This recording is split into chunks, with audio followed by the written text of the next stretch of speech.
Hello. Hi, everybody. Welcome to Stop Questioning Everything, the official Drug Receipts podcast. We are the brand bringing Web3 to streetwear and streetwear to Web3 in the form of digital and physical wearables, all featuring DR Experience augmented reality. We are your trusted source for mind-altering content, and we always promote the pillars of art and subversion, science and skepticism, and community and sport. I'm your host, Arlo Eisenberg. I'm the artist and one of the founders behind Drug Receipts. Today is Thursday, February 16th, 2023 in America. For our friends over in New Zealand and down under, it's Friday, February 17th, 2023. This is episode number 28. And we've got a very special guest joining us today, Dominic Sagona of rollerblading fame, but also really accomplished in many other areas, which we'll get into, and some areas which we have been able to leverage for Drug Receipts that we can't wait to share with you. We have a capsule dissolution, which is imminent. That's coming up. We want to walk you guys through that, what that's going to look like. Give you some sneak peeks of what the Kill Team Stabby collection looks like, including some brand new photos of the onesie, which are super snug and amazing. We are going to also catch up with the DRX team and take you through some community updates. So we got a full show for you. We're excited that you're all here, Snugglers. Thanks for joining us. If you're streaming or listening to this on a streaming service, just know that we are going to be showing a lot of images. We are going to be sharing some videos. We will do our best to paint a picture in your mind. And Trevor's always good about kind of talking to the things on the screen. But the best experience is when you can see it. So we encourage you to come watch it on YouTube. You can watch it later if you're not able to catch it live. And for the best experience, join our Discord. Join us in our Discord server because there's always extra conversation going on there, people posting memes. We've got a lot of extra chatter going on that's really fun and adds a lot to the podcast. And if you're here with us on YouTube, we also have a great conversation always in the YouTube comments. So thanks to everybody for joining us in the Discord server, here in the chat, and for following along on the podcast. Let's go ahead and bring up Trevor and get into the show. Trevor, where are you? Uh-oh. Hey, wow. Hello. How's that? That's my own fanfare. I created that. It's expensive tech, but, you know, things have been good over here in Drug Receipts. So I thought, why not treat myself to some expensive special effects? Look at that. That's high end. That's really impressive. Were you inspired by some of the footage they were showing in the Goblins podcast earlier? Did that come across? Yeah. Yeah, the Fluff World guys are really stepping up the game. We're going to have to, I don't know, come up with some new and creative little bits and pieces for ourselves. It's nice. They're pushing each other up, getting better content. That's the game. Yeah, it's exciting. You know, talk about coming up with better ideas. They definitely had an idea in there that we've been talking about for a while. The rugs for drugs. Rugs to drugs. Yeah. They've managed to figure one out, which is cool. I was really happy to see that. So yeah, we've had this idea. All of our regular listeners will know, but for those of you who've tuned in from another part of the metaverse, stumbled across this broadcast and have absolutely no idea what we're talking about, welcome. First of all, and none of this is going to make any sense, by the way, if that's the case. No, it's all esoteric. And now I've lost. What is rugs for drugs or drugs? So rugs our rugs for drugs idea was to take projects who've got people who have had, you know, a rug pulled on them and they've got completely worthless and probably, you know, PTSD inducing NFTs in their wallet, right? They're the sort of things that every time you see them and you open up your wallet and you go, I fucking hate this. You know, you immediately get frustrated by having to stare your losses in the eye on the very screen in front of you. So the idea was to have a project or program or some way of kind of making those things valuable again. And it's probably gods and goblins that have figured it out, right? Like it's all about burning those worthless or the NFTs that you would rather not see in your wallet and trading them up for some goblin bits and building some stuff for the Third Kingdom game, which is pretty cool. It's a really interesting mechanic. And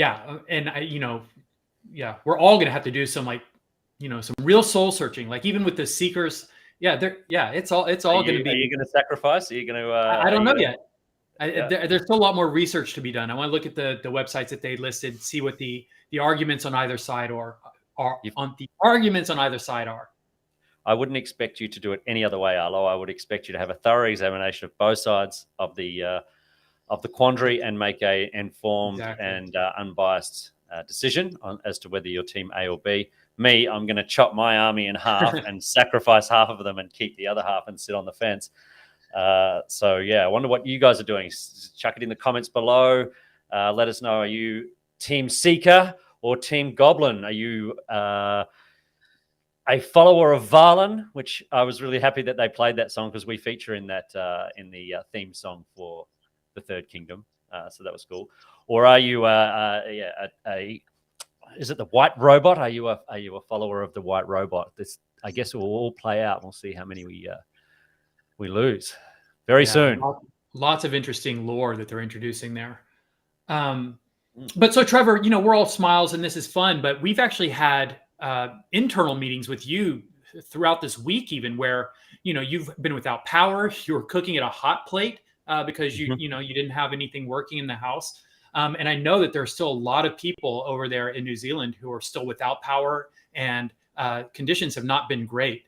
So I did want to take a moment to, stop and acknowledge what our snugglers and our friends in the community are going through down under and in New Zealand. So our thoughts are with you guys. Our hearts go out to you. I mean, and it's just been one thing after another, the nonstop downpours, the cyclones, the earthquakes. I mean, how much can you throw at one small country?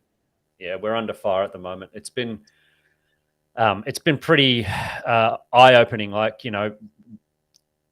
cooking on a camp stove for a few hours or whatever the small inconveniences that we had are absolutely nothing in comparison to what's actually going on in some of the worst affected areas. And I've been seeing the content, obviously, living here, we're getting a lot of the content flowing through. And there's some pretty devastating scenes that are very reminiscent to me of the floods that I went through in 2011 in Australia. So for anyone listening in the Brisbane area, it's the Brisbane floods and probably then some. But imagine that halfway down the country, So there's a whole big chunk of New Zealand that's been affected by this. And I understand it's still going. I think it's still hitting some of the central areas of the West Coast. So yeah, people without power, homes destroyed, serious stuff. And it blew up in our Discord, so it's really, really close to home for us as well. Obviously, I'm here for whatever that's worth. And then obviously we have a bunch of snugglers and a big part of our community. And of course, all of our friends and family over at Futureverse are all here in New Zealand and in Auckland. So a lot of people affected by this close to us. And so can I do the plug?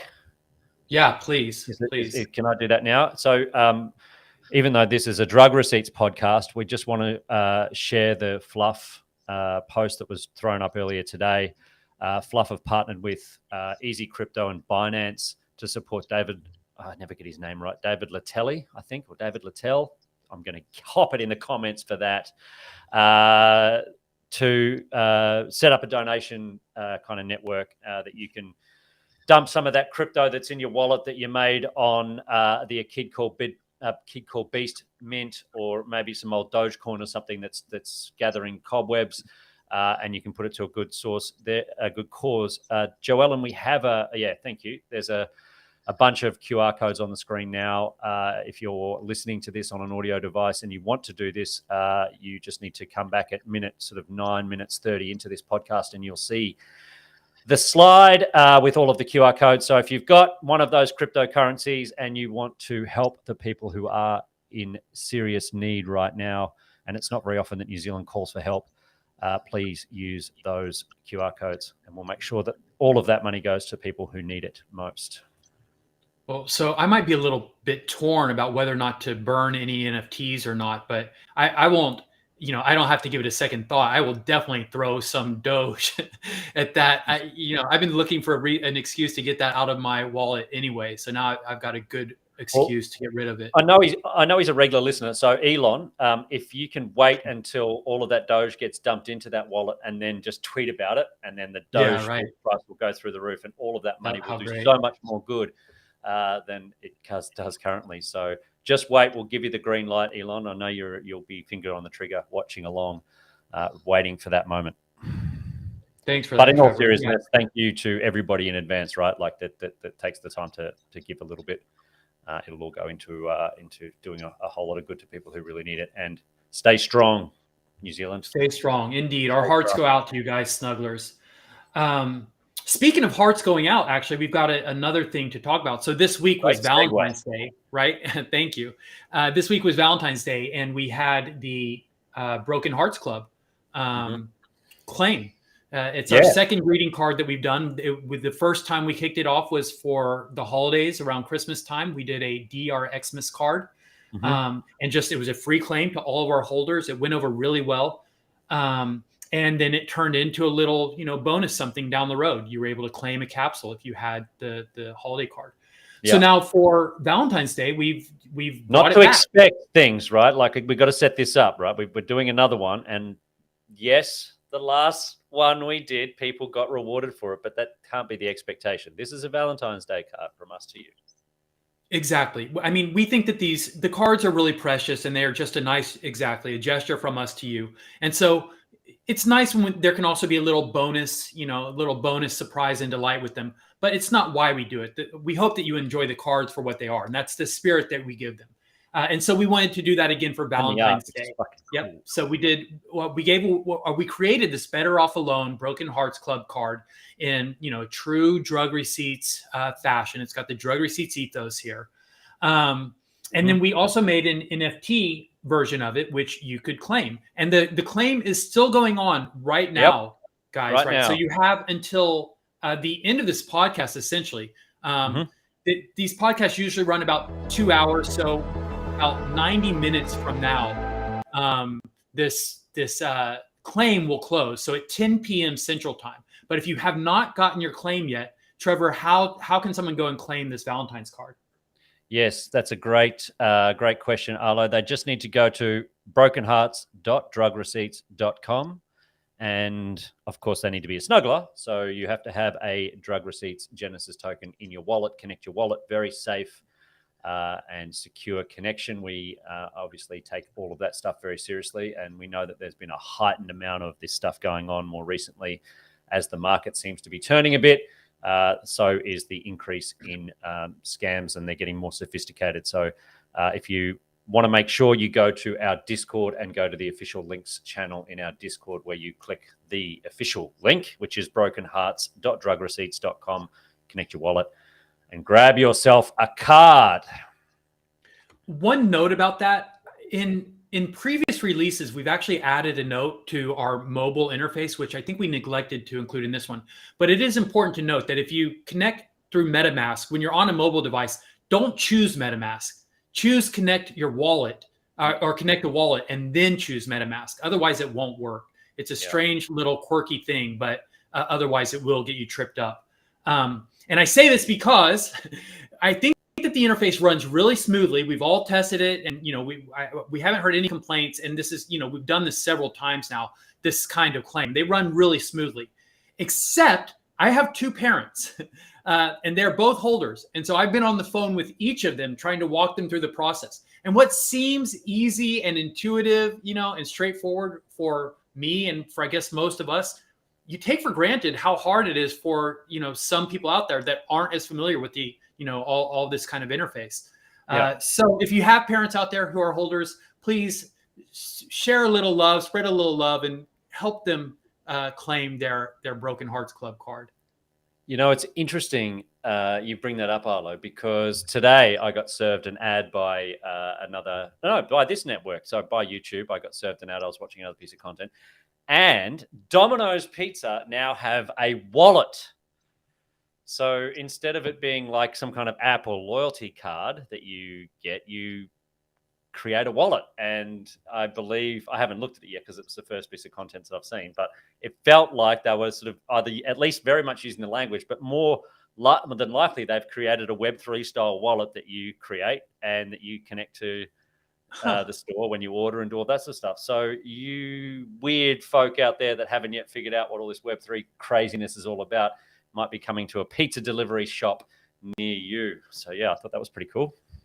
Well, if Domino's is doing it, if they're getting into Web3, then maybe we have reached a critical mass. Some Mass some kind adoption of gates threshold. open. Yep, to the moon. Here we go. Congratulations, everybody. Yeah, we've made it. So stretch it out. What else you got? Okay, never mind. Right. Never mind. We have a very special guest. Yeah, we do. We It's have a time to very bring on the guest. special guest. Yeah. Bring on the guest. Give the people what they want. Give the people what they want. I'd like to. So one of the, I'm debating how much I need to say before he comes on, or how much I'll say after he's here, so he can react to it. But just to give you a quick little primer of who we're bringing on, Dominic Sagona. For any rollerbladers that are in the chat or following along, he doesn't need an introduction. Dominic Sagona is a legendary rollerblader, widely regarded as having the best style in the history of the sport. Still something that has been unrivaled.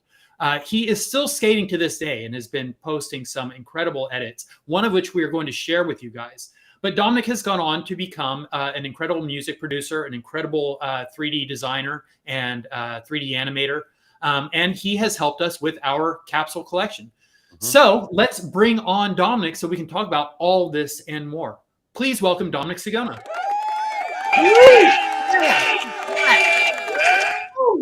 Appropriate. Look at that. I love the custom name intro, and thank you for the very generous welcoming and introduction as well, Arlo.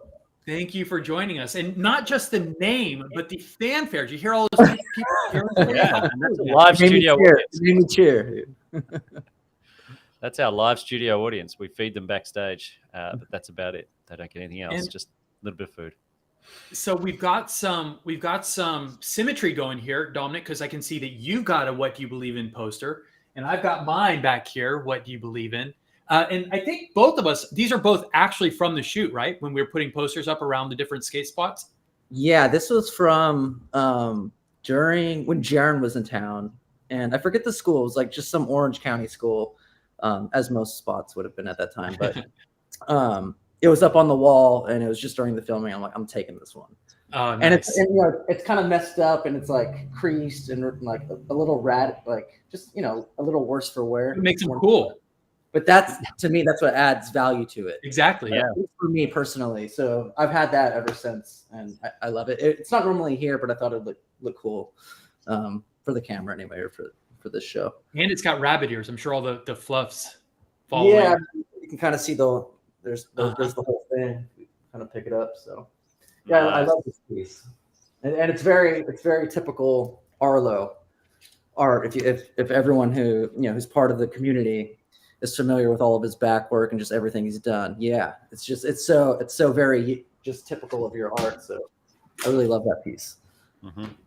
And by the way, since we're talking about it, anybody who wants to check it out, you can't get the whole video, but each of the individual sections are up on YouTube. So what we're talking about is a skate video, Trevor, that I wrote and directed years ago, called "What Do You Believe In?" And as Dominic says, kind of in my style, it actually has like scenes and like themes, and like it's like kind of cool. I mean, it's obviously super low budget. It's just a bunch of kids with handheld recorders and stuff. But for what it is, it's kind of cool. I think it came off kind of cool. I think it's actually. I was trying to show it to my friend the other day, and I couldn't find the whole video. She messaged me. Yeah, I couldn't find the whole video on YouTube, and I was like, "Oh, well, you'll have to go find it." But in that conversation, I was like, "I think it's one of the only, maybe quote unquote art house skate videos or rollerblade videos that's actually ever been done." Yeah. It's still. Do we have all of this anticipation? I want to see it. Am I going to have to Google it? Yeah, if we'd planned this better, Trevor, I would have had a clip ready for us to show on this podcast. But I didn't know we were going to talk about it. So that's a little bonus content there for you. But yeah, maybe we'll post a link somewhere. Yeah. Yeah. The skating and just the art direction all still hold up. So definitely worth a watch. Yeah, it's really cool. And one of the nice things about living in Orange County at the time is all, our crew and our best friends, they were the best rollerbladers in the world. So when you put together a project like that, as Dominic says, the skating holds up because you're filming with the best. Speaking of the best, Dominic, I was hyping up your style, which is definitely something that you are known for. But I think for someone like Trevor and for the rest of our snugglers listening and following along at home, Even just for it's me. always it's better just to show them, right? I could talk about it all day, but it doesn't really mean much. So, Joellen, can we let's show this little video that I pulled off of your Instagram, Dominic, a clip that Richard made. It's from the One Trick a Day series that Richard's been doing. So let's show this. It's about a minute, but it's so sick. Okay.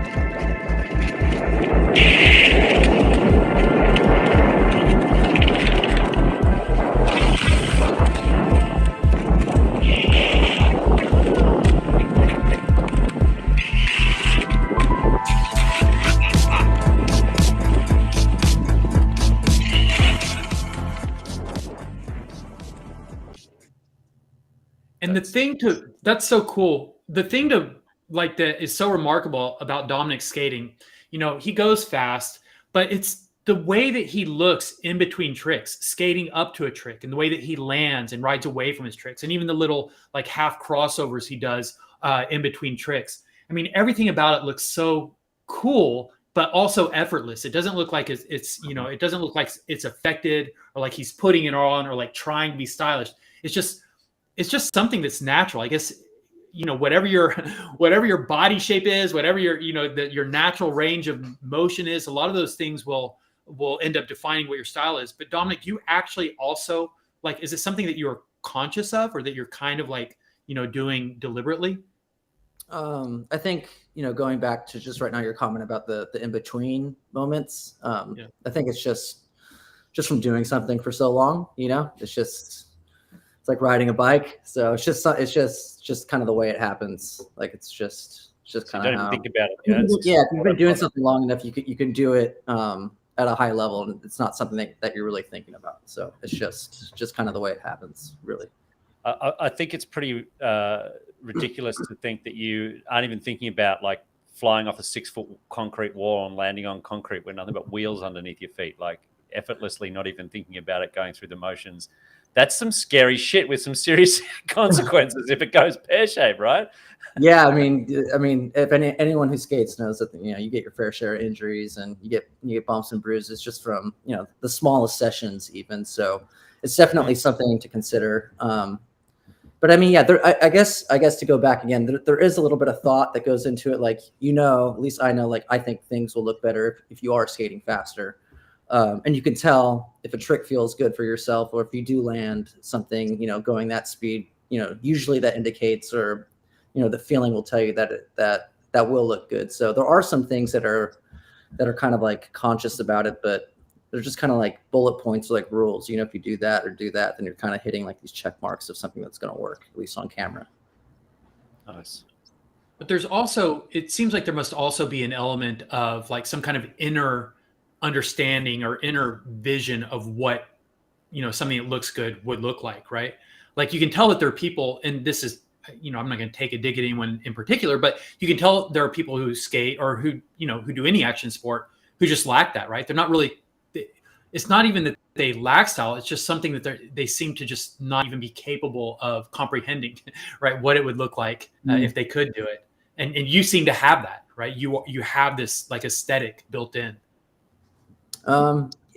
Yeah, maybe. I think it could also maybe have to do with like your influences, like maybe where you're pulling just your inspirations from. Like I pulled like from a lot of like break dancing and kind of freeform things like that, and like martial arts. So those are inherently kind of very stylish disciplines, right? So maybe that's really what's helping inform at least my skating from the ground up. Whereas if you're pulling from like maybe athletic inspirations, it wouldn't turn out the same way.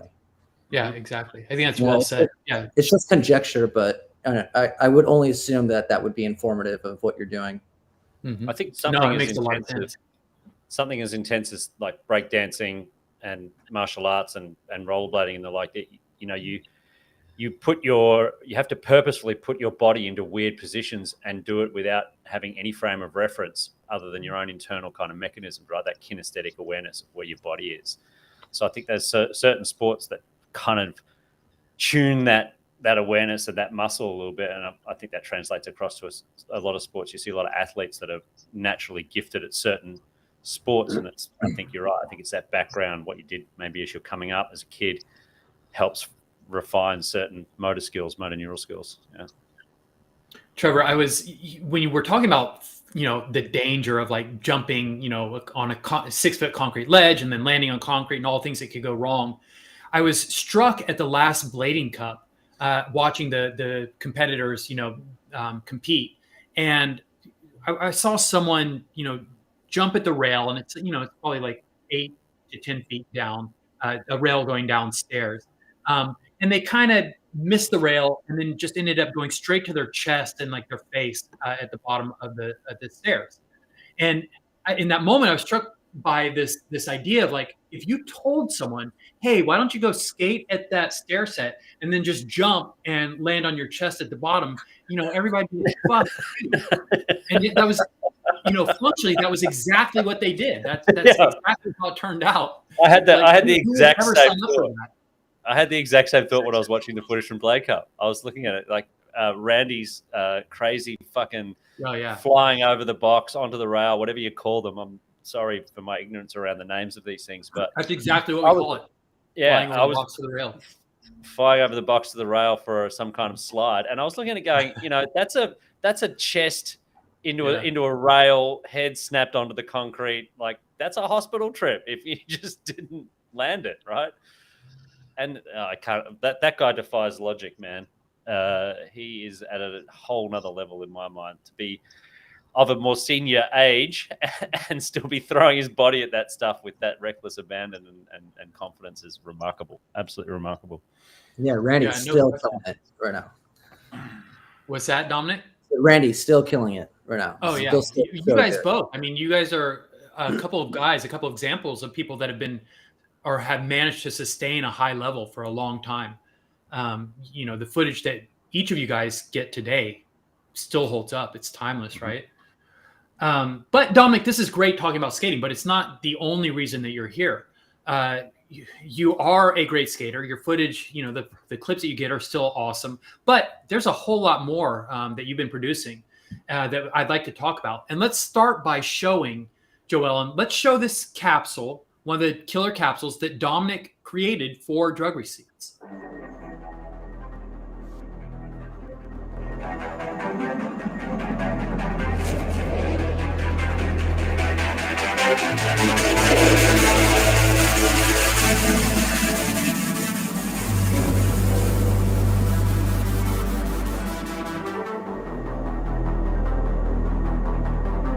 Very cool. So Dominic, when we say, and I think that we can talk over video now, right? Can you guys hear me? We can. Yeah. Okay, cool. Thanks, Joellen. I think that it's just going to loop forever, which is cool. But all of our snugglers, I think, will be familiar with that by now. That is the capsules that are sitting in your wallets while we're waiting to get to the dissolve. And Dominic, you not only created that capsule, you created that entire environment, our abandoned pharmacy. You created the music, the soundtrack for that. You edited the whole thing. I mean, you just really did the whole thing there. And you are just a master of so many different skills. How did you transition from skating? Or I guess, when did you start to pick up these different skill sets? Well, I picked up kind of getting into, first it was DJing. This was years ago in high school is where I started learning how to DJ. But through the years, that kind of evolved into music production and getting into writing music, mostly drum and bass music. And I did that for a long time, maybe over a decade or so. And I had releases on some pretty reputable labels. But moving out from there, I kind of continued my creative journey, I guess you would say, going into 3D art and visual arts. And so that kind of landed me just getting into 3D and different facets of that. But a lot of it, as you just saw, is kind of based around motion design and look development. But I do also some environment work and material authoring as well. So that's also multifaceted, but that's kind of where that came into play, maybe the last 5 or 6 years, really getting into kind of 3D. So, projects like that, like the pill and that environment, that's kind of where a lot of these disciplines kind of start to merge, where I can make something in 3D, but then I can also write the audio to it as well. And that's for me, that's kind of when that gets exciting to work on a project, because then you get to really do everything from the ground up. It's a multi-sensory experience. Yeah, and that's what makes it fun, you know, at least for me from a creative standpoint. Did we just say the same thing at the same time, Arlo? I don't know. My lips were moving and you were saying the words. Yeah, kind of. All right. Someone needs to edit that together and make it sound like my voice just came out of your mouth. Somebody needs to make that clip. But so Dominic, talking about all these things coming together, I'd like to share another clip because we've talked a lot about your skating. You have a new skate that you've like re-released here, but you put together a video for it, which this really brings together all of your skill sets, right? It's about skating, it's the editing. So let's take a look at it, and then I'd like to talk to you a little bit about it. Great. This program is brought to you by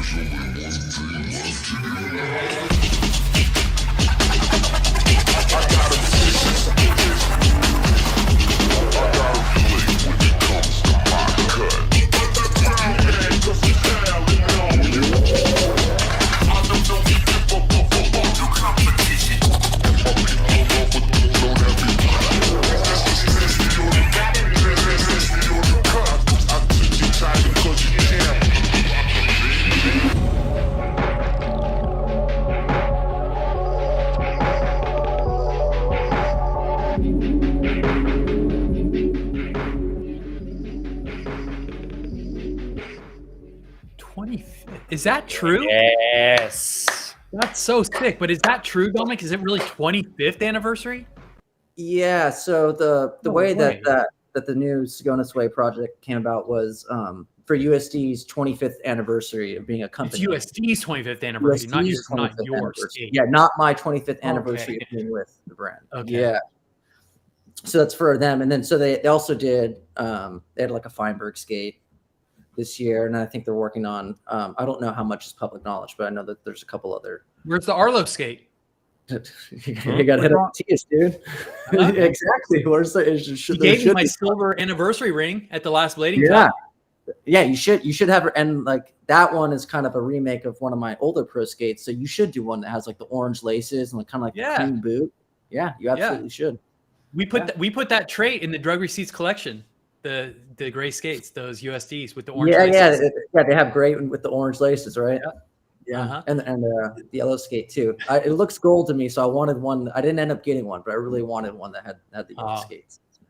Dominic, so that edit there had drum and bass in it. I'm guessing, is that one of your tracks? No. So yeah, let's preface this by saying that I did not make that track for this edit. Typically with a lot of my edits, typically with a lot of my edits, I do. But with this one, it's just given the time frame, it just didn't make sense to spend so much time on writing a track. I gotcha. When I was already spending time on the edit and launching the brand and everything like that, it's like gotta budget your time a little bit for that one. So I don't want to press you too much on like technical trade secrets or details, but I am curious, did you have to model the skate and the wheels, or did USD give you those? Did they already have the 3D models? Right, so there's a bit of a hybrid with that. USD did have some assets for me to use. They had the shell and the cuff, just the plastic bits. But everything aside from that I had to redo. So like the wheels, bearings, just anything else that just isn't pure plastic. So just the pure plastic cuff and the pure plastic boot. I had to. So no, they had the sole. But yeah, a lot of that was I had to remodel. I remade the boot. Out of photogrammetry, so I took a bunch of photos, not the boot, the liner, excuse me, of the liner, turned that to a 3D model, retopologized and retextured that. So yeah, it was a bit of a half and half on the technical front in terms of. Is there going to be an NFT of this thing? That was one concept we had thought about.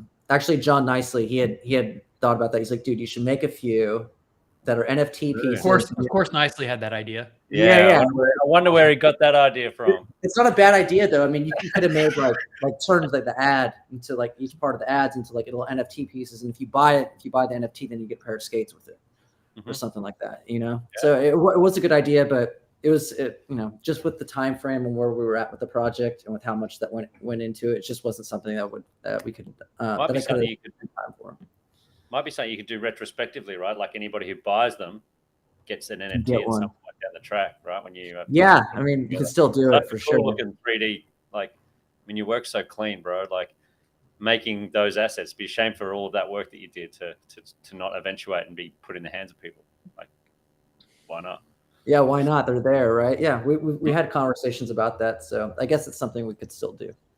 Yeah. Dominic, what is the status of that skate? Is it available right now?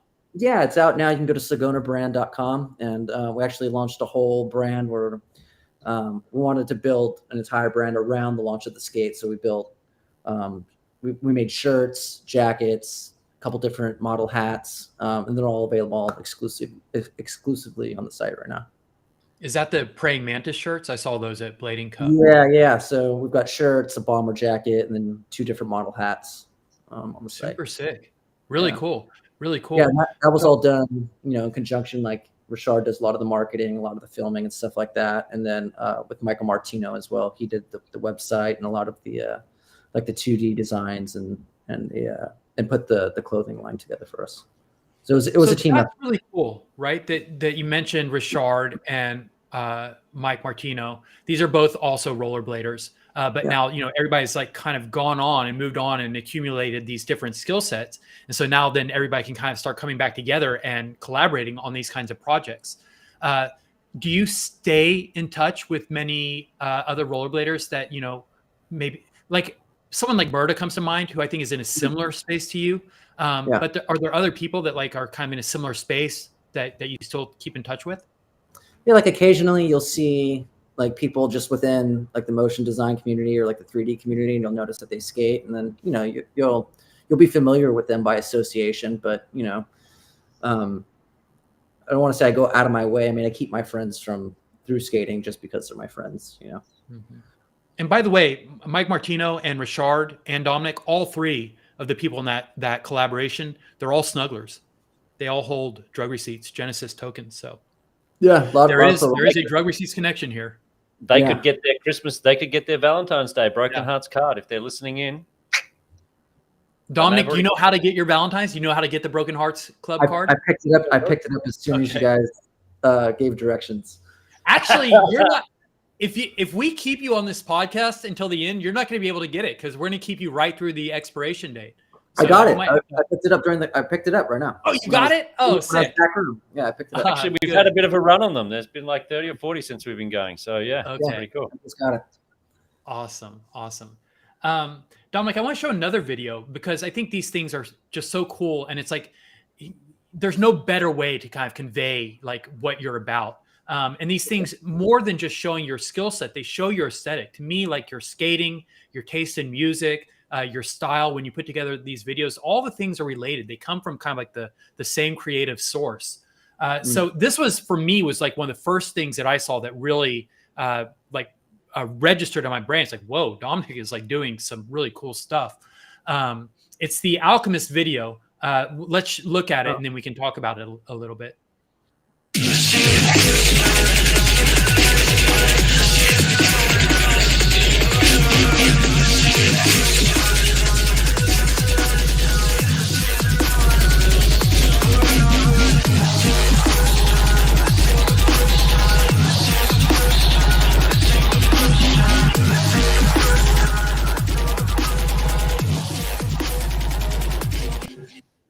Awesome. Yeah.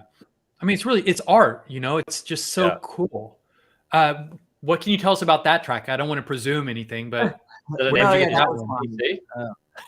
that was yours? Yeah. I had made it specifically for that. Really intense edit. But yeah, that was just a for fun kind of personal piece. And kind of like part of a smaller collection that I had started to do, like a series. I did one that was also called Earth Alchemist. That was Air Alchemist.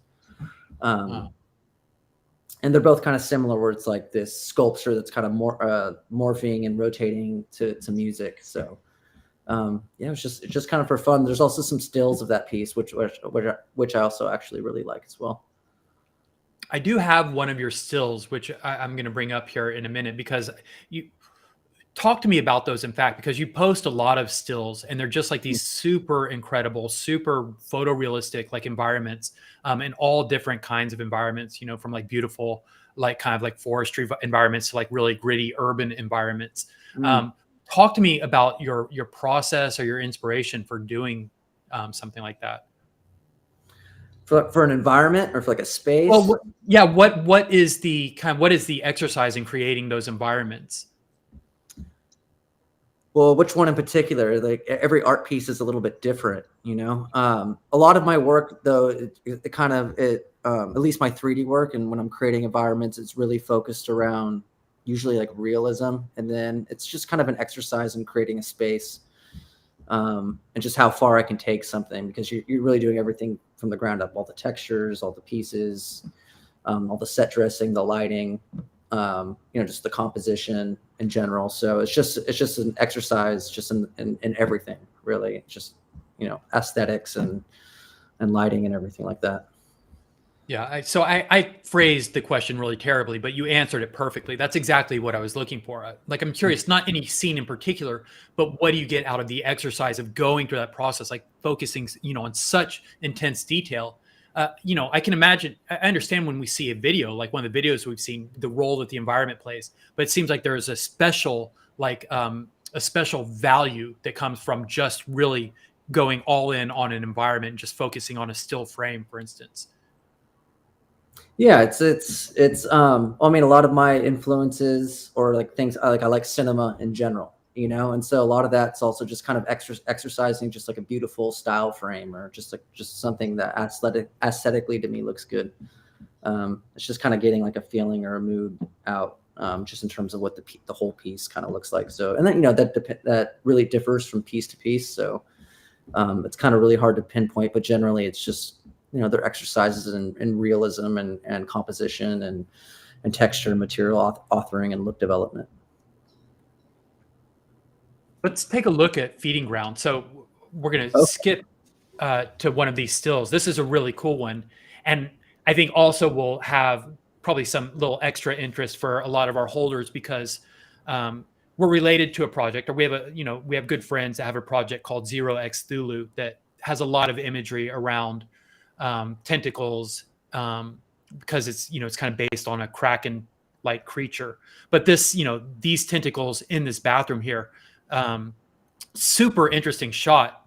You want to talk a little bit about this and your inspiration? Yeah, this was just, again, like the foundation of this was pieces evolve. So I just wanted to create a space that looked and kind of felt real. And it's like, well, sometimes you have to start with something as simple as, say, let's just make a bathroom.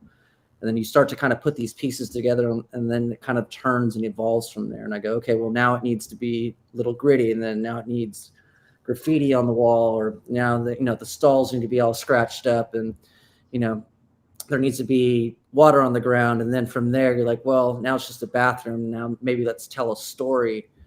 And so, let's throw some tentacles in there. And I kind of almost pictured like something from the movie The Mist, where, you might be there and there might be an alien that would come in and get you. So, and you put some tentacles there, and then you could see below the one that's on the ground that's kind of wrapping into the stall. It's all bloody. So maybe there was like a bum hiding in there, and kind of grabbed him, pulled him out, and ate him. So, now you get the name Feeding Ground. That's kind of where that ends up. No way.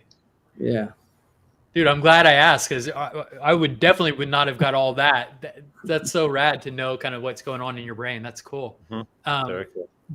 The graffiti that's on the walls, Dom, where did you get that? So I would just search online and okay. I would just find graffiti clips and put them in Photoshop and make alphas and put them on the wall. I was wondering if you were writing any of that, if that's also one of your skills. Because I was like, damn, all my skills they're all technical skills. So like it's like all in terms of writing music, it's all pushing buttons, and in terms of making 3D and visual art, it's also all pushing buttons. Okay, so Drug Receipts is an apparel brand, right? We do Web3 apparel and we do physical apparel. I'm wearing a t-shirt right now. Trevor's got a lot of stuff up there on the wall, and he's wearing it too. And Dominic, I know you have some merch as well. But we also make 3D wearables. And when we first started having the conversation with you, it's one of the things that we think, we can collaborate on is creating really cool digital wearables. And one of the videos that you shared with me, and one of the things that we looked at was a piece that you made called Underground, which has some really cool cloth simulation stuff going on in it, and some real cool movement. And when we were just getting introduced to you here at the beginning of this segment, you talked about some of your influences, breakdancing and things like that. But I'd love to show this piece and then talk about, because a lot of the themes we've been going over here, I think are really represented in this.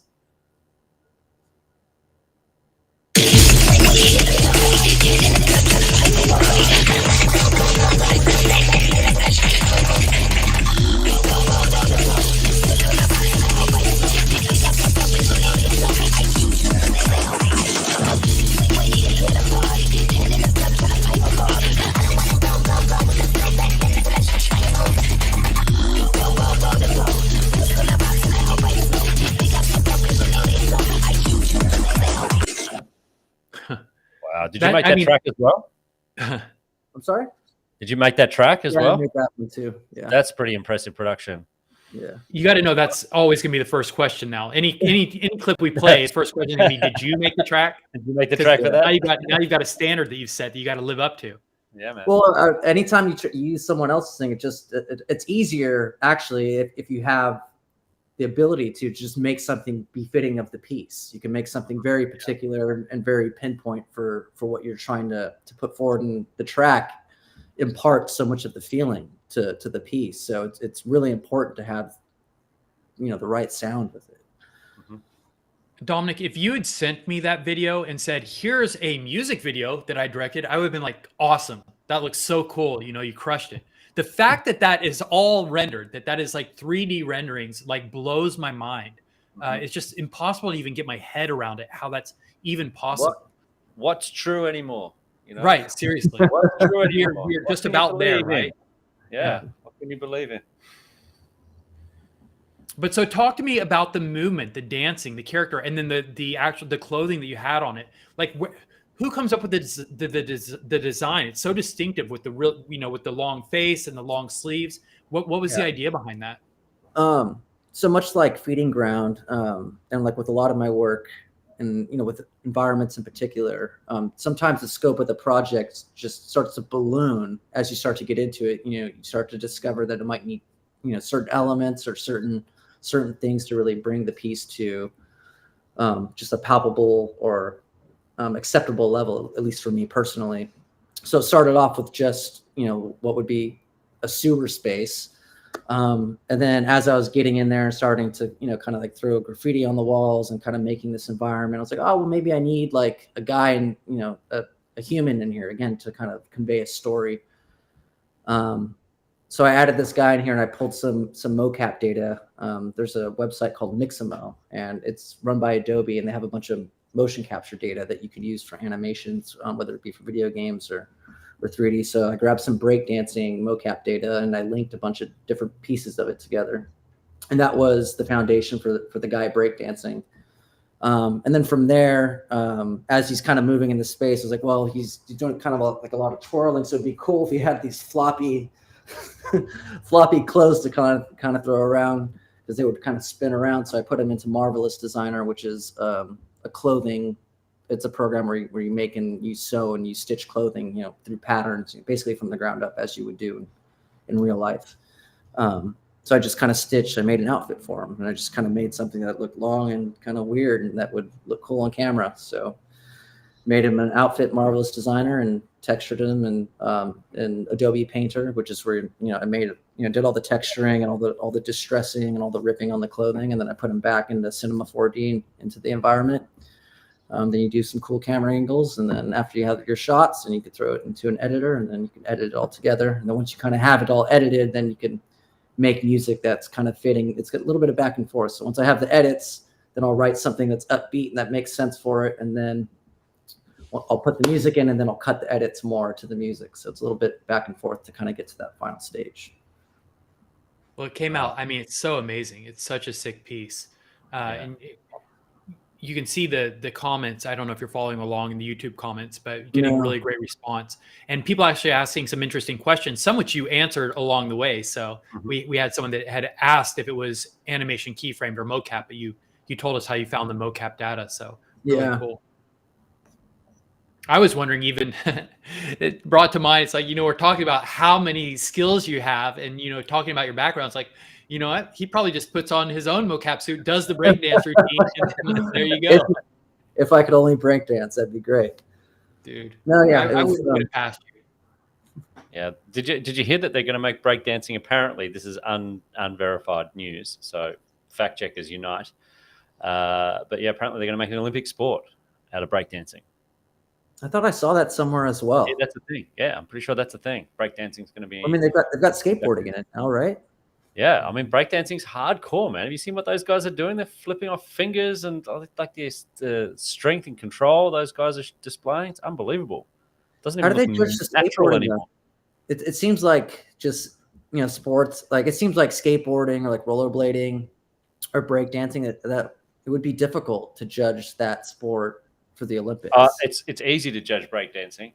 Just get a bunch of hip hop rappers to sit there and just go, "Yeah, man, that's fucking cool." Yeah. And then so the Olympics definitely had, they definitely were shying away from subjective sports, right? Because it is so difficult to judge and it introduces so many complications. There's always controversy around, figure skating and things like that. And there's also room for, not just controversy, but also corruption. So it's easier when there's a finish line, right? But the action sports have just become so predominant and so popular that it's kind of hard to be, the most, the biggest and most visible sporting event that we have, and not to include those things. So they are working them in, but breakdancing especially sounds like that would be really difficult. I mean, that is so subjective. And from a competitor standpoint, as someone who participates in these things like Dominic, where you kind of, you relish the artistry and the creativity of it. Once you put it up for judging and on a scale as big as the Olympics, the judging becomes really important. It can't just be arbitrary. You've got to try and identify and quantify things as much as possible. And so you start assigning these different factors and criteria and these different scales. And it's like, was the spin executed perfectly? Did he do these elements and that element? And it feels like it starts to kind of suck a lot of the artistry and the creativity out of, and the spontaneity out of the performances. It absolutely does. Like nothing more evident than Taekwondo, which is my thing. When that became an Olympic sport, if you go back and look at the first year that it was ever an Olympic sport and then look at it in the last Olympics, it's very different. So it's almost taken on its own kind of style. We call it Olympic Taekwondo and then normal Taekwondo, because the Olympic Taekwondo is all about the rules and it's all about playing the game according to the rules. It's not about expressing yourself in the most meaningful, creative way or pushing yourself to a height. It's about how do I compete within a framework of rules to influence my outcome, beat my opponent. So you see people who have got very mediocre Taekwondo winning because they've mastered those handful of techniques that work the best with the rules. And so they can do 3 or 4 things really, really well, but they're absolutely terrible at anything else, but they win because that's the 3 or 4 things that kind of have evolved from the rule set. So a lot of controversy in mine, and I assume breakdancing hopefully doesn't, but it's one of those sports where it's so interpretive, right? That you could end up with the rules that they set for judging influences the moves that people are doing, the choreography of what they're putting together, music, everything. Yeah, that was my fear in bringing it up, but it seems like there's already been examples, like you're saying, with Taekwondo. Yeah, absolutely. I have to say, as a counterexample, I mean, skateboarding was in the Olympics, and for better or worse, it looked like skateboarding. It was still impressive. It was still cool. And Trevor, I think that you kind of hit the nail on the head. It's probably something will be slightly different than what skateboarding would look like in a natural environment. But it still looks like skateboarding. And you would imagine the people that are setting the rules are skateboarders. So they're trying to do their best to preserve, what they love about skateboarding. And the same would, I'm sure would be true of breakdancing. But just like when you separate it, right? If you separate populations of a species, over time, they will start to evolve into different species, right? And so that's what happened with Taekwondo. That's what will happen with skateboarding. The further it goes down that Olympic path, it will start to look less and less like the wild skateboarding. I mean, you still already see that with subsets of rollerblading. Like, even if you just compare a vert skater to a contest park skater or a street skater, you still see that subset. Yep. Or a feast skater to a blading cup skater. Maybe a more prominent example, yes, Arlo. Yeah. And I say that without any judgment. I think it all looks awesome. But you get different styles, right? Absolutely. Yeah, very cool. So Dominic, we looked at your claw simulation. Is that what it's called? Is it called a simulation or a simulation? Yeah, simu. So I've been going through this thing where as I get older, a sim. That's what the kids say, right? You did a badass sim, but brain cells are definitely dying or just becoming inaccessible to me. I was on a call with Jesse and Acro, and I could not remember what the expression for second guessing something was. And I'm like, we need to second check it. Huh? Yeah, I couldn't think of what it was. I'm like, we need to do a second check? Like, what is that expression? And even after they told me, I couldn't retain the information. It's just. Is this the same conversation as pre-order and pre-buy? Because I know Jesse's about to come on the set, and she's definitely going to bring that up. I reckon the difference between a pre-order and a pre-buy. But we definitely did pre-books when I was doing streetwear with Frank O'Shea, but it's a different thing than the pre-order. So yes, Jesse, forgive me. But we have capsules. Dominic made the capsules. He did not make the clothing that's in the capsules because that stuff was all created before we even reached out to Dominic. Certainly, there are going to be many more 3D projects that we collaborate on Dominic with. But we want to show you guys what's in these beautiful capsules that Dominic created. We want to show you what you guys are getting in them. Here it comes. Because we've been sharing them with you, but there's a couple of new notes, new wrinkles that we can share with you. So Dominic, if you don't mind, if you can stick around for a second, we're gonna take a look at some more 3D stuff. Yeah, let's check it out. Let's bring Jesse up so we can get into. Oi! Aw, Strawby. Hi, Strawby. For those of you who are listening, the inimitable Jessie has joined us with a strawberry cap that goes all the way around her head, and she's looking. I don't know. How would you describe that, Dom? Strawberry fields, very, very, very Beatles. So Jesse, tell us the background because you were telling on one of our internal calls, you were giving us a little bit of the background on Strawberry. What's the story? It's kind of cute. It's a Valentine's Day thing, but I have basically amassed this new identity of Strawby between my significant other and I. So and it was so sweet because he gifted me a pair of matches for Valentine's Day. And they smell like strawberries. And I got chocolates. And look, it's a little strawberry chocolate. And I was like, you know what, dude? This is so sick. I'm going to go buy a strawberry hat online. And it's funny because I'm actually working on the Paradise Flyer right now. And it's going to include strawberries. So it's so her, not that everything's always about rollerblading, but her significant other that she referenced is also a rollerblader here in Dallas. So Strawby, what is your significant other's pet name? Do you have one for him? I can't share. That's private alpha. They're not getting everything this episode. Because I cannot wait until I see him so I can call him by his pet name. Mr. Strawberry. Mr. Strawberry. Mr. Yeah, Strawberry. We'll say that. Hi everyone. What's up? Hey, Jesse. Hi, Jesse. Welcome. So we want to take a look at what's in these capsules because the dissolution event is imminent. And you know that you're getting a hat and you know that you're getting a t-shirt, the 3D wearables of those. And the hat claim will come with a prescription so you can get your physical wearable. So let's take a look at the unclaimed hat, what this looks like. So sick. Yeah, it's really cool. So it's got the augmented reality on it. And Dominic, what's happening there in the corner? The corner is peeling and revealing that there's a prescription assigned to this hat. And that prescription can be filled in the drugstore, drx.store, for a physical claim. You can get the physical version of that hat. That's what the prescription on this NFT entitles you to. So not only do you get the 3D interoperable wearable there, you also get the physical version of that hat. So that's super cool. And every capsule has one of those. Can't wait to put that on my fluff. That's going to be my Fluffs Forever hat. I need one of those hats. I still don't have one. Gotta get one. Yes, I'm sure that can be arranged. We can get you one. And you do have capsules, right? I know we got you at least a capsule. No, that's what I mean. You dissolve them, right? Exactly. So you'll dissolve them, and then you'll have that, and you'll have a T-shirt. Now I want to show you guys what happens. Does it bother you that all of your hard work we're about to just dissolve into nothing? Yeah.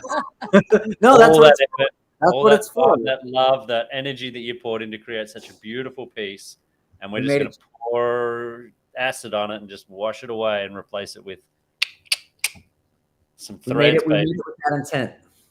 I'm on board. He likes it because that means we have to make more of them. We've become Futureverse has become violent, right? Like we're melting capsules and they're burning seekers, and it's getting all very dark. I wonder if this is the influence of AI. No, let's not go down the conspiracy theory rabbit hole this episode. Let's keep it on the straight and narrow. So when you're on OpenSea and you're looking at all the wearables, you'll see all those orange ones with the folding corner, the prescription. So you'll know that those have a prescription. So it means when you get that NFT, you can take it to the drugstore and you can redeem it, fill your prescription, and get a physical hat. But I want to show you what it looks like after you've claimed it. So it's very clear when you're looking at these thumbnails, the difference between an unclaimed hat with a prescription and one that's already been claimed. So Joellen, let's show the claimed hat on the gray background. Still cool. This hat is the 3D wearable is not affected by the claim process at all. This is an interoperable 3D wearable, digital wearable that will you can wear on all participating avatars, PFPs, and it's got the augmented reality here in the digital wearable, which is cool. It will be up to each environment designer, each game designer, how much interactivity we can get in the wearable. But the wearable is yours to keep, regardless of what you do with the prescription and the claim. But so it couldn't be more clear, right? The difference between the orange, unclaimed, and the gray ones. We wanted to make that as easy as possible. On our travel co hoods, we put banners, right? It's got a little pink banner or a gold banner that denotes whether or not it's been claimed or not. But even that, we thought we could push that concept a little further to make it even more clear. So hopefully it will work as designed, and there will be no confusion about what NFTs come with a prescription and which ones have already been claimed. Does that seem pretty clear, Dominic? Yeah, it turned out sick. Are you writing notes for your NFT drop? I'm recording it, so yeah. What's it? It's 1 hour and 3 minutes in is the blueprint. So all of the capsules come with two wearables, right? They come with a shirt and they come with a hat. We just showed you the hat. Every single capsule, all 350 of them. If you have a capsule in your wallet right now, you are guaranteed to get one of those hats. All the hats come with the prescription. So every single one of you will be eligible to go into the drugstore and get your physical wearable hat. Your physical hat. Keep in mind that there is a time limit on it. This doesn't go in perpetuity. You'll have to get it within 3 months, but that will all be made perfectly clear. You'll have plenty of time to do it, and we will alert you as that window is closing. But you also get a shirt. And Joel, let's show them what the claimed shirt. I'm not the claimed shirt. I guess it is essentially the claimed shirt, although there is no prescription version of the shirt in this release. But so you will all get this shirt, kind of, with one exception, because we do also have a rare capsule. And what we are building up to, I think, is the only thing that we have not shared with you yet. So Dominic made a beautiful Nightmare capsule for us. Joellen, can we show this Nightmare capsule with the nightmare animation on it? And the cool sound design and the pharmacy environment.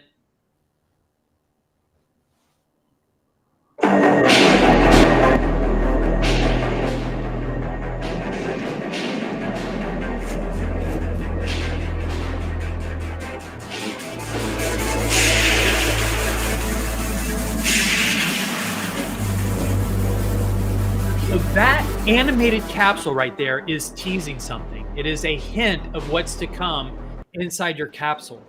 And we are going to do more than tease or give hints. Right here, for the first time ever, we're going to show you what's available in that capsule. So 10% of the Kill Team capsules that are out there right now, about 10% of them are Nightmares. And you are getting a super limited edition digital wearable in that capsule. So all of you are getting a t-shirt. Most of you are getting the rad Kill Team shirt, just like Trevor's wearing with the augmented reality. But about 35 of you, 10% of you, are going to get the super limited edition Nightmare t-shirt version of the shirt. And Joel, for the first time anywhere, let's show what that looks like. Yeah, sick.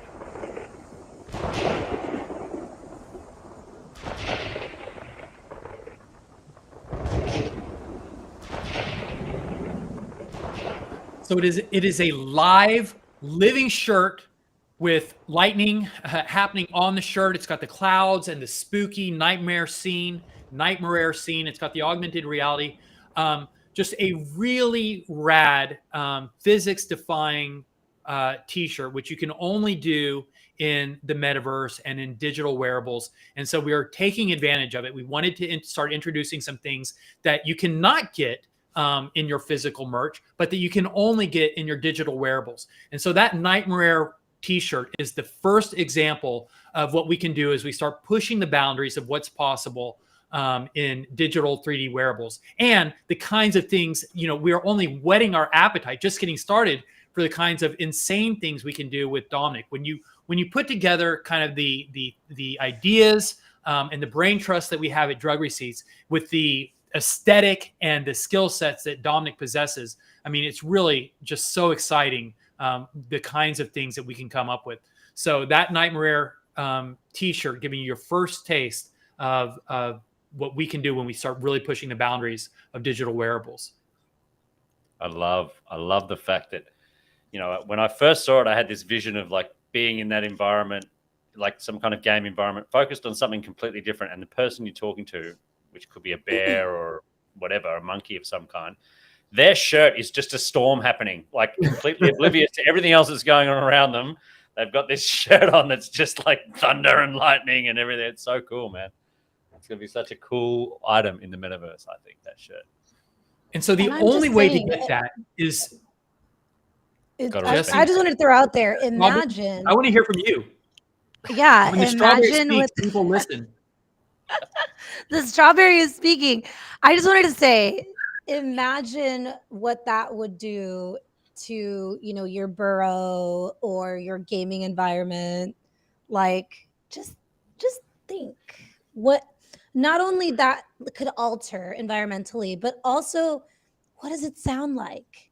What is it? What kind of powers would you possess in the storm? I don't know. I'm just saying. Yeah. Strawberry out. I wonder what in-game functionality might be being possible with something like that. And guys, what kind of a flex is it when you have a 1 of 35 rare digital wearable that's animated? That the only way you can get it is through this mint. And so the mint is over, right? You guys, 35 people right now have a Nightmare capsule. You're the only ones that have those. And there's a secondary market for it. So they're yours to do with whatever you want. You can keep it and you can wear it in your burrows or whatever when that functionality comes online. You can sell it on the secondary market, but you set the market. There's no other way to get them. We're not selling these. They're done in the mint. And you know how you got it out of the mint? We gave away a free DRXmas card. And if you had that card, you were eligible to get this free capsule mint. And now from getting the free capsule mint, you were eligible to get this free 1 of 35 super exclusive, super rare digital wearable. So in every way, right, just benefits for being a drug snuggler. And not just for being a drug snuggler, but for being an active and engaged drug snuggler, for not missing these free mints when they happen, for not missing a holiday card. When we just out of the kindness of our hearts, when we just give something to our community, back to their snugglers, with nothing else promised, right? It's just a kind gesture. But when we give you that, and when you guys are around to receive it, good things can happen. And so now 35 of you have these rare Nightmare Rare t-shirts to do with whatever you want. And right now, for just maybe another hour or less, you can mint your free Broken Hearts Club Valentine's card. So don't miss this mint.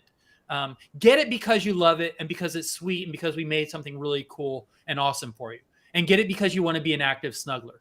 We're not promising anything beyond that, but I can promise you this.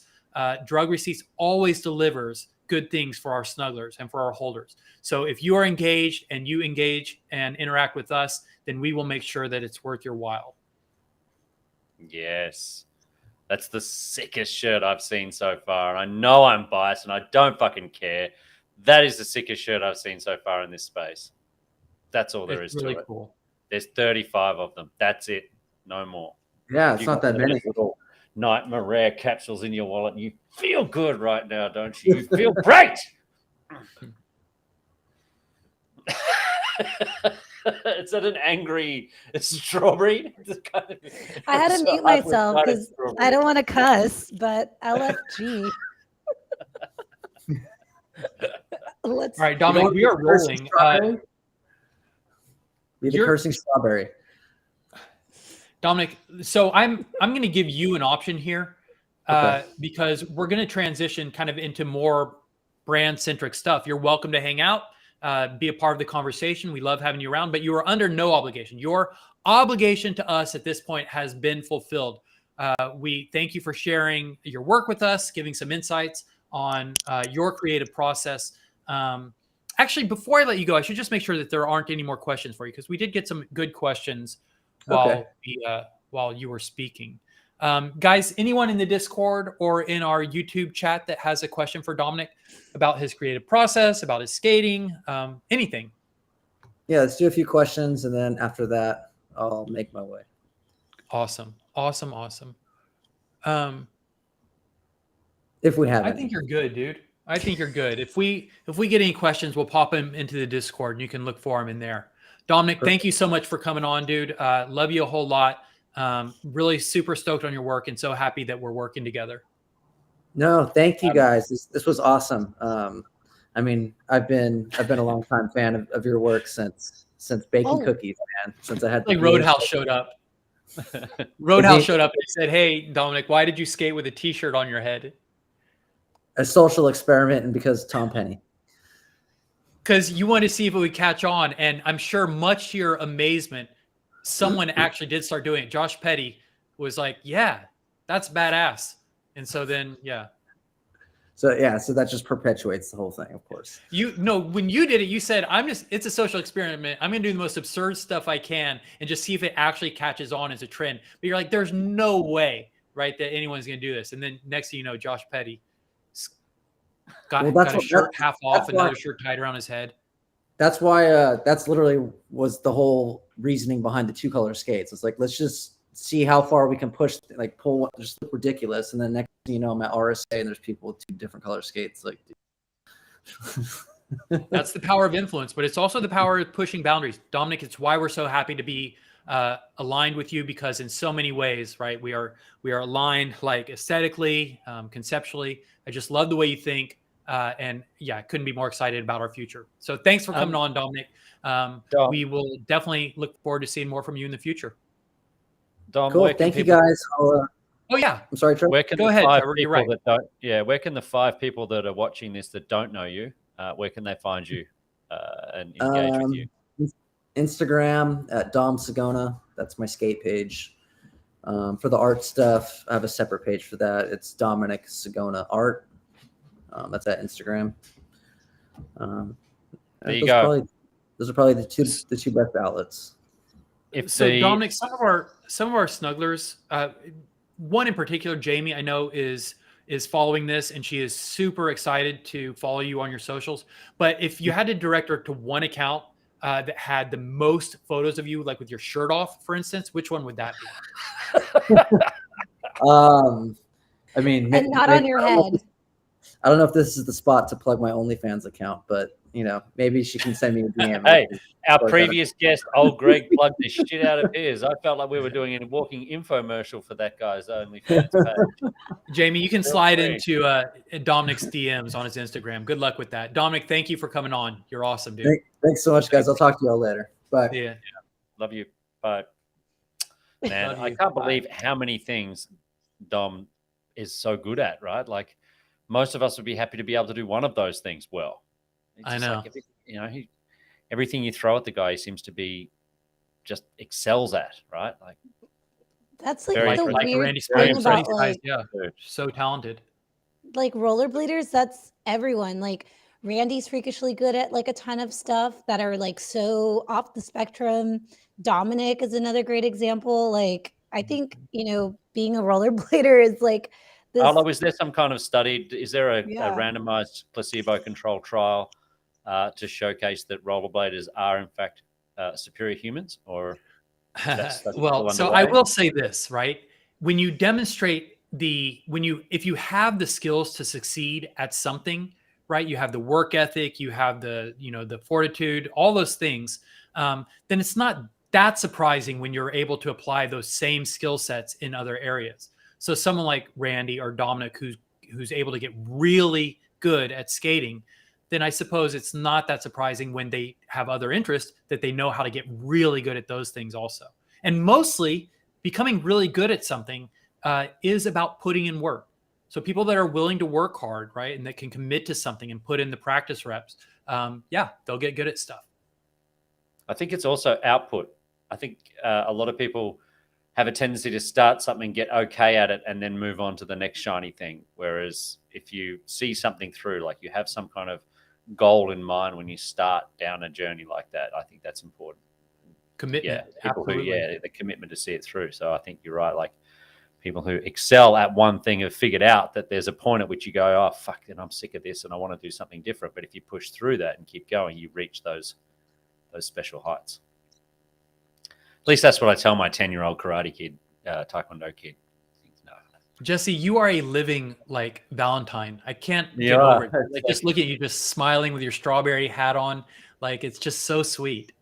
Jessie looks like she's doing a kids' TV show, and we look like we're doing like a really serious. Yeah. Hey, dude, I'm just here to spread joy and cheer. So, but there's a lot of cheer to be spreading, especially on Discord. We have a couple of Discord updates real quick. So the Senate nominations are in. Thank you guys so much for submitting those. We will begin voting for the official new Senate tomorrow, and it will run for a full week. So look out for that. Also, if you are in the Discord, you may have noticed that you now have the option to tailor your announcements according to your interests. So if you are a DGen, if you are someone that's looking for social activities like spaces, or if you're a Twitter rater, you can head over to the Get Roles channel and you'll be able to get some new roles and get announcements specifically tailored to you. Not only that, speaking of the Discord, we are running a 4.5-hour broadcast rerun of the last Paradise Party on January. So if you are into disco, you are into house, you are into R&B, tune in to the Discord tomorrow at 5 p.m. Central, just in time for the weekend, and come party with us.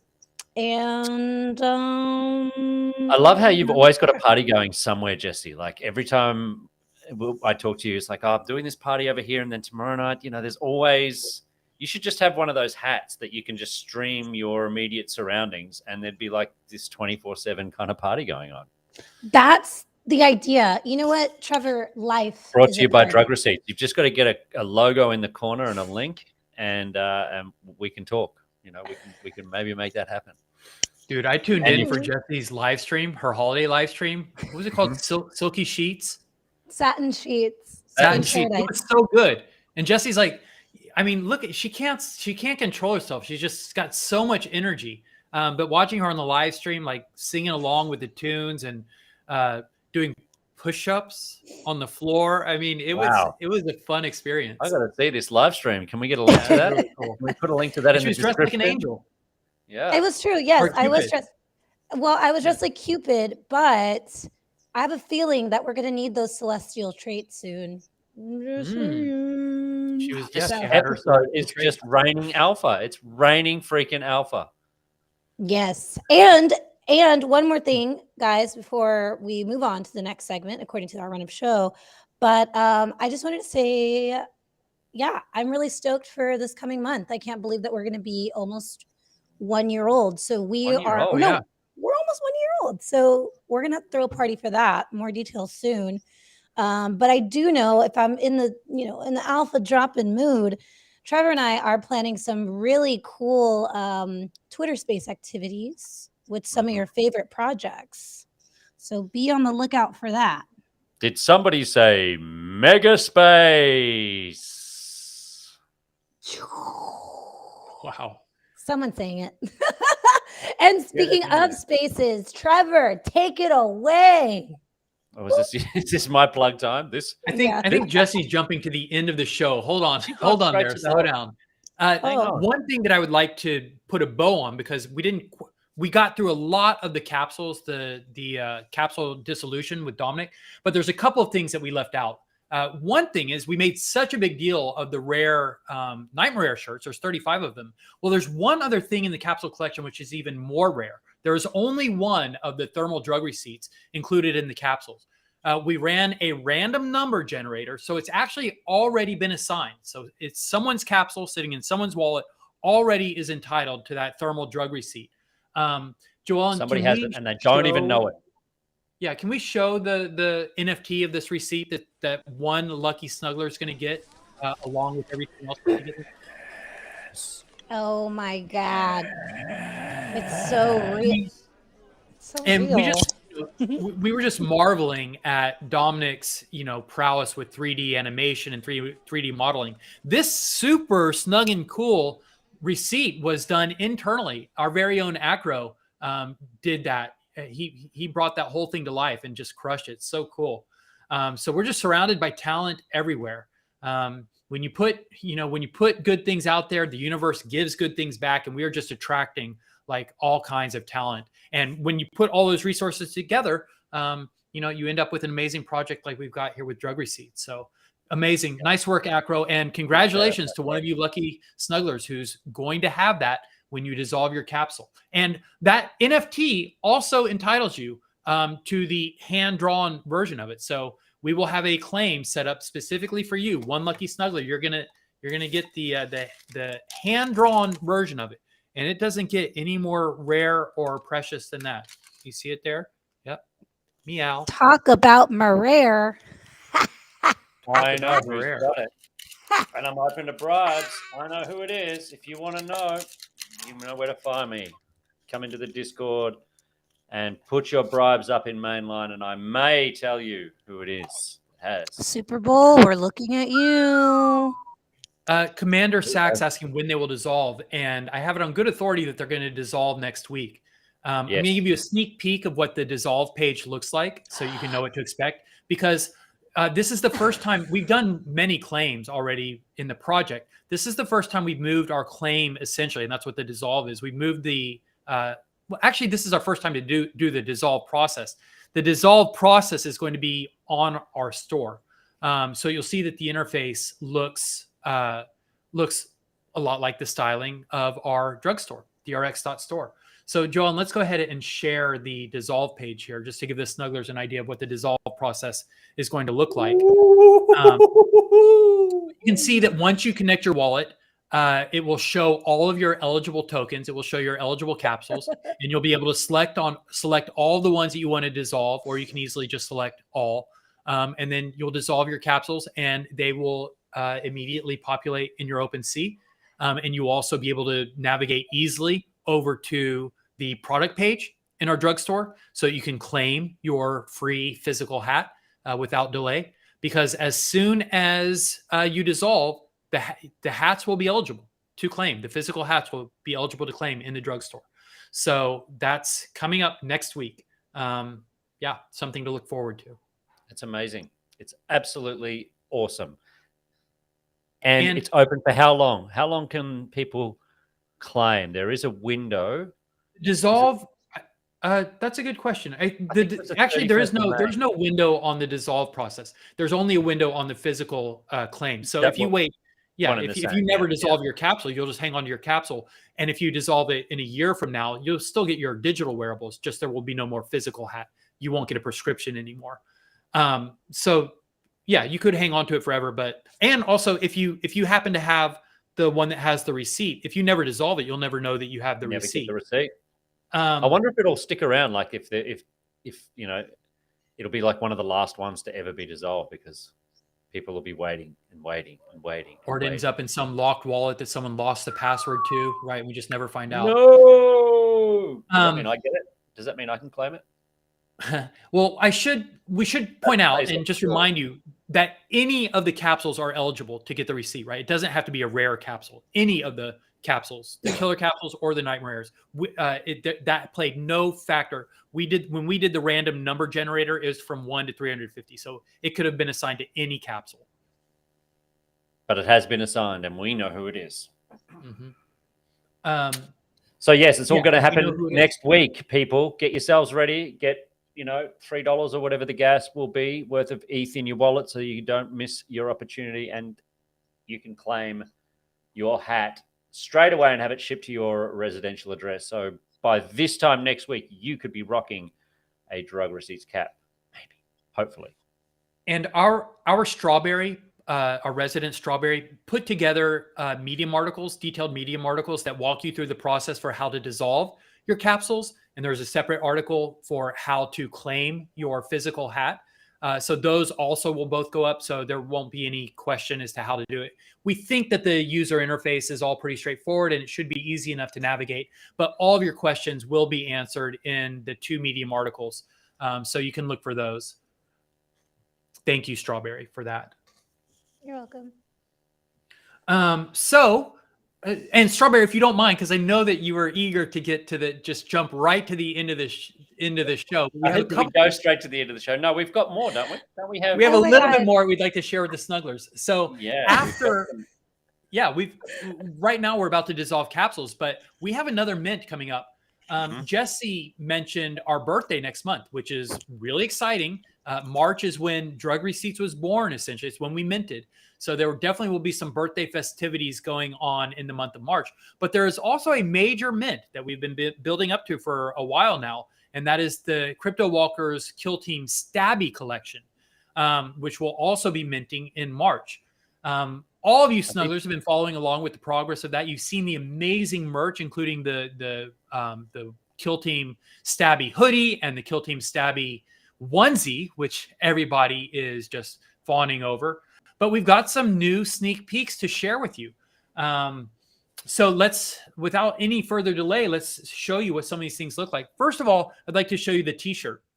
I don't think that we've shown any images of this yet, and these are all, guys, these are not, we expect in the next week or two, we'll have some really nice polished lifestyle shots for you. These right now are just kind of some sneak peek teasers. Straight out of the factory. Alpha alert. Alpha alert. Factory, exactly. And this is the Kill Team Stabby t-shirt. So unlike the shirt that Trevor's wearing, which has the Kill Team mask and knives on front, this one's got the Stabby illustration on the front with my life with the Drug Receipts Kill Team. Very cool. And it's got the mask and knives on the back, which will activate the Kill Team augmented reality, the DR Experience augmented reality. You've seen the hoodie before. I want to show you another image of the hoodie. This is actually modeled by our very own Dawn, who has been conspicuously absent from this podcast. And Trevor, I think I know what's going on here. I think that Dawn must have cashed out his amazing haul from a Kid Called Beast mint, and he's probably just retired on a yacht somewhere. He's probably flying in a helicopter with Brooke and Post Malone to playing the slots, to Belize or something. Yeah. Playing the onboard slots, sponsored by Kerry Packer. Yeah, Don, don't forget the people you came up with. Don't forget us little people, as you're out there eating your caviar and sipping your champagne. But so this is a beautiful shot of Dawn modeling the zip up hoodie, which is super, super sick. So we've got 750 Stabby capsules, which are going to be minting in March. Most of them will include this hoodie, which is really rad. And something else that I don't think we've ever shared with you guys, although we're showing you everything in the Stabby purple colorways, there are going to be multiple colorways available. For instance, this hoodie will also be available in black. Yeah. What? I told you. And I not fucking only told you that, it's raining alpha this episode. Dude, Rain. I didn't even know Not- that. That's crazy. yeah. So not only that, this will all be determined at mint. So you guys, when you mint your capsules, you're going to choose what size you want. You'll choose what color you want. And then that will determine what the supply is. So if we end up with a lot more black than purple, then the purple become more rare, and that is determined by you guys. You guys will be the ones holding the assets. So when you've established that there are rare purple zip-up hoodies, then whoever is holding those in their wallets, you will be the ones that are able to create the market for those and benefit from the secondary sales of those and trading. So in every way, we are turning our holders into our storefront. You guys are determining the quantities and sizes. You're determining the quantities of the colorways. And yeah, it's a really interesting experiment. Yeah, in commerce for Web3. I know that a lot of people listening in, they're dazed and confused. They're trapped in the metaverse somewhere. They're only half paying attention. I think we need to say that last bit again, Arlo, because I really don't think people grasp that this is changing the game in so many ways. Turning OpenSea into a store, for one, that's more than just an NFT drop and a secondary market. It becomes an online e-commerce experience. And holders are the ones that are determining all of the value of these products. They'll be determining how many are available in terms of size, color, and they'll be setting the price. And it'll be the market that determines the value of these products. The whole thing is a exploration in a completely new way of doing things. And the first wave in these mints goes to our holders. So that is right. That is the way that we are returning the value to our drug snugglers first and foremost, and giving them the first opportunity to be the storefront for the brand. I see Bildo's asking how many total colors. So that's not revealed yet. Well, I mean, I guess we could say, well, no, so this is a case of don't hold me to any of this, Bildo, but for the shirts, we're looking at about 4 to 5 colorways. The hoodies will be less. Back that truck. Back that truck. Back that truck up. No. Yeah. So don't hold me to any of that, but that gives you an idea of the kind of range, what we're looking at. You'll have some choices on come mint day. So come mint day, and we're going to make it as much as we can to give people time so that they can take their time with the mint and don't feel like they just have to smash at it and do it in 5 seconds or they'll miss out. So we want to try and make it so that you've got time to explore it, because it's an interactive mint. It's a totally new mint mechanic for us. And it, from what I'm aware of, is a brand new way of doing this altogether. So, it's exciting to be doing something for the first time, and we want to try and make it as fair as possible. But you're absolutely right. It's the drug snugglers holding our Genesis tokens that will ultimately and most likely, and not financial advice, most likely end up with the whole collection and control over the secondary market for all of the other collections out there in the open metaverse that want to get their hands on this merchandise to adorn on their avatar of choice. It's going to be buy it from a snuggler or miss out altogether. So when we talk about bringing Web3 to streetwear and streetwear to Web3, this is an exact demonstration of that. We're taking the streetwear model of doing a drop for a collection, but we are moving it to Web3, and we are adding new minting mechanics. We are grafting mint mechanics on top of the old school model of having a collection drop. So we're kind of bringing those two worlds together. We're reimagining what a drop can look like, and we're adding Web3 mint mechanics to it to empower our holders to participate in the value and the excitement of a drop like this. And there it is. Bringing Web3 to streetwear and streetwear to Web3. drug receipts. delivering on our promises, delivering on our roadmap. Go and look at the roadmap. We are this little team that can is doing, and our building is almost done. So keep your eye on our Discord. Make sure you're following our socials.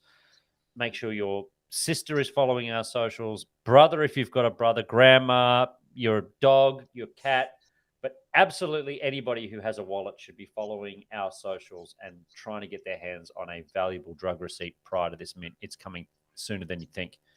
Did somebody say it's our birthday next month? If you guys want to know, right, what we're talking about, you know, the excitement of the drop and turning you guys into the storefront, and all this is well and good. But it really is, it's a non-starter. It doesn't go anywhere unless the products that we're releasing are just awesome, right? And so in our last podcast, we shared with you some details of the onesie. You've seen the 3D rendered version of the Kill Team Stabby onesie on the Crypto Walkers females, but no one has seen an assembled onesie yet, a real life physical onesie.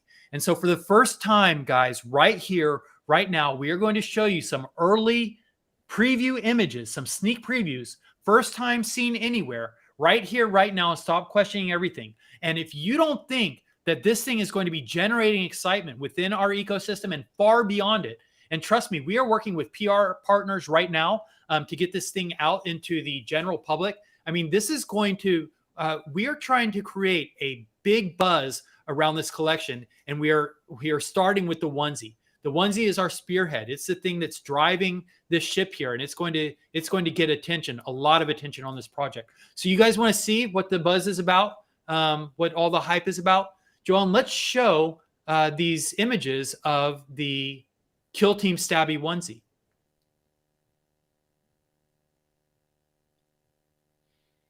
And so if you cannot, I mean, looking at these things, right? It's just so hard not to imagine yourself like wearing it, right? It's like, who doesn't want to be in that thing right there, that onesie? It's so snug and ridiculous. It's so cool. You're going to have to peel it off of my skin because it's going to fuse. That's how you're never going to want to take it off. And these things are made of polar fleece. It's really soft, really snug and comfortable. They don't just look super snug and sick. They're also super snug and comfortable. You can barely see in that detail there that the hood is lined also. It's got the RX pattern in there on pink. Let's show the next image, Joellen. I love how all of the patches are individually stitched on chenille patches or embroidered patches. The details are so, I mean, yeah. Awesome. There's so many details on this, Trevor. I mean, it's so customized. It's so cool. Yeah, it is just, it's a stunning piece in every way. And you can see a hint of the giant stabby patch on back, talking about the custom patches and the chenille patches. It's really, really cool. Joellen, let's show the next one to show what this thing, with the hood up. I mean, this is real life, people. This is the physical onesie. That is a real human in real life wearing it. And that could be all of you, right? We could own those onesies. It's not going to be all of them. It's going to be a very limited number of them that are going to be wearing it. It's going to be the hardest to get all the features of clothing, I think, since Kanye dropped, I don't know, whatever Kanye dropped last. I own 4 Yeezy hoodies. So any of his Yeezy collection that he did with Gap, I would say is, this is beyond that though. Gap collection. It's well beyond the Yeezy Gap collection. I'm sorry I even brought the name up because now we're going down a rabbit hole we don't need to go down. My question for you, Mr. Arlo Eisenberg, is do you think you'll ever do another onesie? Now that you've had a crack at it, right? That was a bit out of the box for you. I remember the meeting we had. The idea to do a onesie came up, and it was something that immediately resonated with you. And you went, "Yeah, I think that a onesie sounds like a pretty fun idea. Let's do that." Do you think you'll ever do another one? Yeah, absolutely. I think chances are much better that we would do another one than that we wouldn't. I don't think it would happen anytime soon necessarily, but it's not hard for me to imagine that's a concept that would come back and we'd find a cool way to put a new spin on it. You know what would look super cute in that onesie? Jesse in a strawberry hat? Jesse in a strawberry hat, of course, but that strawberry hat is going to compete with the mask, right? It's going to be a battle of the headgear. But I think flufflets, like, could you imagine that cute, Oh, yeah. big, fluffable, all zip up onesie on a little fluff? That is going to be the cutest goddamn avatar on the metaverse. That will be cute. There's I mean, very how few. great will any avatar look wearing that onesie? It's Of such course. a showstopper. I mean, the Crypto Walkers one we've seen looks Yeah. killer. Can you imagine the last thing you saw in game is a Crypto Walker wearing that kick-ass onesie just slicing you up or, blowing you out of the game. I think that's going to be epic. I can't stop thinking about a flufflet wearing the onesie. Aw. All right, we're going to have to wind it up now. We've lost Jesse. Thank you for everybody for your attention. It's been a fun podcast. Oh But my God. Trevor, you're not even joking. I think we are close to wrapping it up. Let's talk about, so we're going to talk about Town Square. I just want to say, I want to pay off the last one you had because it was so awesome. I mean, you had a huge audience for it. You had a great lineup of panelists. The subject was the AI wars. And there was such a funny moment on the actual spaces, right? Where one of the panelists did not realize who the other panelist was. But you had Blake Lemoine on the panel, and he was the senior Google engineer who lost his job at Google. He clarified on the podcast it was not related to his objections to the sentient Lambda program. Well, it's allegedly, right? It was coincidental timing, but yes, the timing was suspect. Yeah. But so this Google engineer, he was one of the ones working on Lambda, which is Google's AI program. And in questioning it and working with it, he started to get the feeling that there was, maybe a light turning on inside of Lambda. The questions it was giving were really thoughtful and seemed to be indicative of some kind of inner dialogue or inner thought going on. And so maybe we are approaching some kind of sentience. I will say, in watching his, I've watched interviews with him since then. He's not really trying to make the argument that he thinks that Lambda or any other AI is sentient. Mostly what he was saying is, if we are starting to get close enough where it could even be on the horizon, no matter how far away, it's not too soon to start thinking about the ethical implications of it and how we will treat a sentient AI in the event that we create one. And so that's mostly what he was raising the alarm about, was saying no one at Google is even talking about that. And it's something that needs to at least be on the radar. Yeah, it's time to start talking about it. And I think the big thing that nobody, and I kind of learned it going through the process, doing a bit of research, finding speakers like Blake, and setting that spaces up, I kind of got to know a little bit more about it. And it's not only that no one's talking about this stuff, but if you listen back into the spaces, Blake, that drops a couple of little hints towards it, that we might be actually a lot further along than, we might even be a little bit past the point at which we should have started talking about these sorts of things. So the AI conversation's a very interesting one. I really enjoyed doing it. It was amazing to have Blake on the spaces. I encourage you, if you haven't listened to it, please go back and listen to it. It's definitely worth the time. And I think there's some interesting bits and pieces which I would have loved to have gotten more into with Blake. Unfortunately, he only had a limited amount of time. So hopefully we can get him back again and dive a little bit deeper. It's been pretty well watched so far. It's definitely been our biggest episode so far. And so that was a great sign. People seem to be responding well to the Town Square so far. So next week. Trevor, just to finish that story, but so one of the other panelists on started to say, he started to say, do you guys know about the Google engineer who lost his job? He's working, and then someone stopped and said, hold on, he's here, right? He's on the panel. So it was a funny moment. It was definitely a golden moment. Actually, we should clip that up and post it. It's definitely a classic moment. I couldn't have scripted that, right? Like, that was great. Look who just popped online. Oh my God, Don calling in from his Sky phone on the private jet. How's Pat Malone and Brooke this morning? Post Malone and Brooke this morning going, Don? Pat Malone. Nice to see you, Don. So that was awesome. Trevor, what's on the menu? What's coming up? So this week we're talking about a topic that's near and dear to our hearts. We've talked about it before, and I think we'll probably talk about it quite a bit, but censorship. having a brand like Drug Receipts is definitely a vector for censorship. But I also, during doing the research leading up to the AI episode, and since ChatGPT, really, I've sort of, from the periphery, been very interested in this topic for a long time. I've been slowly following it and reading various bits of information about it. And now that it's all kind of bubbling to the surface, I'm enwrapped by the whole concept of AI and the impact that it's going to have on all of us. I think it's the most important conversation that we should be having right now, and I think we should be having it a lot. So this week's episode is almost like a follow-on from last week. We're going to talk about censoring the truth, so people who are getting censored for reporting the truth and what that means to the argument around free speech, which I think is crucial. And there's been a lot of interest around the idea of free speech since Elon Musk took over Twitter. So we're going to go into that conversation. And the other part of it, which I think is interesting, is this idea now that things like ChatGPT, these AI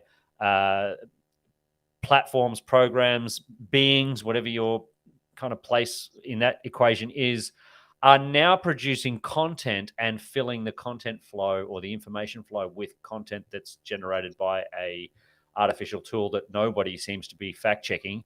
And it's doing it at scale. So there's this, we already had a problem with misinformation. We already had all of these issues going on in our world. And I believe, and I feel like it's just been exacerbated by this, the emergence of AI and the ability for it to create content and pollute or influence the information stream. So we're going to talk about that this week. We've got our first guest has been announced, is a gentleman who has been trying his best to report the truth. Well, at least the truth according to him.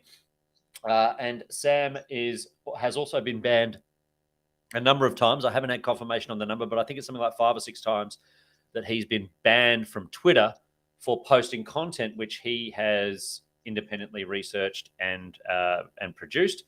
So it's an interesting guest to have on a conversation about being cancelled and banned for using a free speech platform to spread what is at least his version of the truth. And we've got more guests to be announced. And Arlo, you yourself, I might as well announce it now. It's great to have you. I think this is the perfect episode to feature you as a guest. We've been talking about it ever since this whole Web3 Town Square thing kicked off. And I think this is a perfect episode to feature you as a guest. So we'll be dropping that announcement really soon. And excited to get your thoughts on this and weighing in on the conversation on how do we know what to believe anymore? Like, how do we discern truth in a torrent of information that could be being constructed for who knows what purpose? I think it's a massive problem that we're going to face. It's a big conversation indeed. Yeah, really looking forward to it. Thanks for putting that together. I think it's going to be super interesting. So yeah, we'll be looking for that. What did you say the date on that already? I was probably on that poster. I wasn't really paying attention, but I think the poster. Oh yeah, it was.